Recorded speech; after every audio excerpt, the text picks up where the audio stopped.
ইলিশ এমন একটা মাছ, আপনি সেটা যেভাবেই রান্না করেন না কেন সেভাবেই অমৃত মনে হবে। তবে আমার কাছে সবথেকে বেশি ভালো লাগে সরিষা বাটা দিয়ে। আজ আমি সরিষা বাটা দিয়ে রান্না করেছি। প্রথমে তেল দিয়ে দিয়েছি, তেলটা হালকা গরম হলে কালো জিরা এবং কাঁচামরিচ দিয়ে ফোড়ন দিয়ে দিয়েছি। তারপর পেঁয়াজ কুচি দিয়েছি।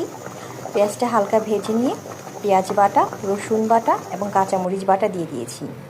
তারপর লবণ ও হলুদ দিয়ে ভালো করে কষিয়ে নিয়েছি।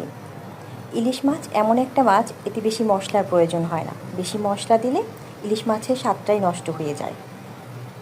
এরপর মশলাটা কষানো হয়ে গেলে আমি মাছ দিয়ে দিয়েছি। মাছ দেওয়ার সাথে সাথে আমি সরিষা বাটা এবং পানি দিয়ে দিয়েছি। ঝোলটা ফুটে উঠলে নামানোর আগে একটু সরিষার তেল দিয়ে দিয়েছি। রান্নাটা কেমন হলো আমাকে জানাবেন, এবং ভিডিওটি ভালো লাগলে লাইক, কমেন্ট ও শেয়ার দিয়ে আমার পাশে থাকবেন। ধন্যবাদ।